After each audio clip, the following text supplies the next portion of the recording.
说好不好？你会说不好吗？对，如果好100亿放在我们的南投，我们把963亿放在花莲，把花莲的内需扩大好，让更多的游客喜欢到那边，你说好不好？他能说不好吗？对不对？但是你要讲，哎，但是你要把公路建好啊，不然人怎么去嘞？对不对？我想这个都是见招拆招，但是我意思说，你的问题都有问到，都有杀到他们的点，但是呢，就是那个脉络，一定要一步一步来，就像我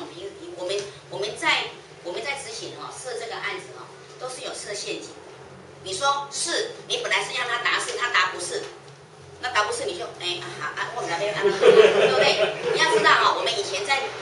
弄执行稿的时候，我这个题目是要让你设，要你答是的，你说不知道，不一定，完糟糕，后面啦，对吧？那你说好，谢谢，没关系，再继续问下去，不用担心你下面的问题，你干嘛？我要你讲是啊，你跟我讲不一定，我下一题我怎么问的？不管它一样，谢谢你，不一定是不是？好，那我再请问你什么，继续，答案评审会听，你们不用去担心要答是或答不是。很多人里面设他答是，或是他要答说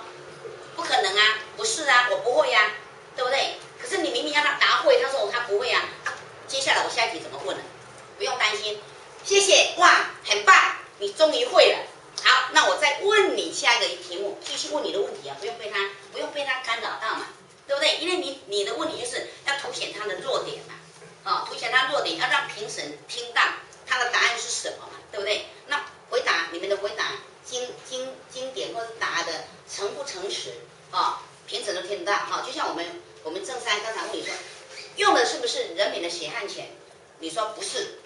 那这个评审就会觉得说，为什么不是呢？到底是谁的钱？难道是奥巴马的钱？难道是马英九的钱？对不对不用回避它，是就是是好，所以我想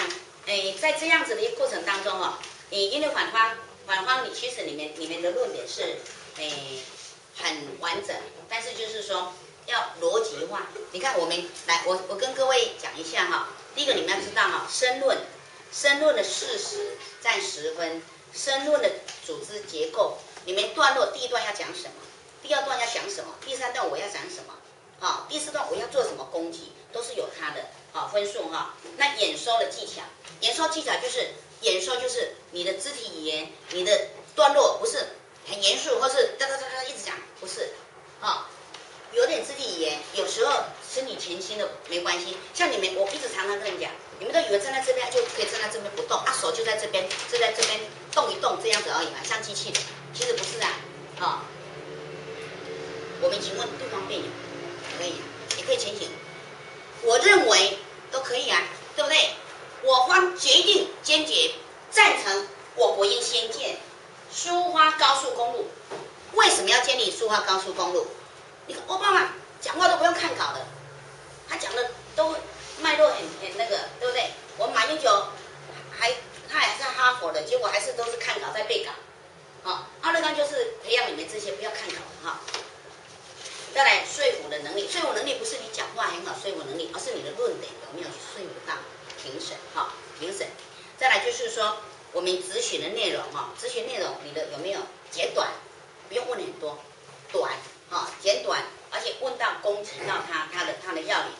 那逻辑推理，就像我刚讲的，你想到你是不是南投人，那你如果第一个就问他南投人，因为我知道你要问的是什么，但是你一定要我脉络一直下来嘛可以把它，原来你这些钱我不是不花，我也可以花，也可以振兴，也可以扩大内需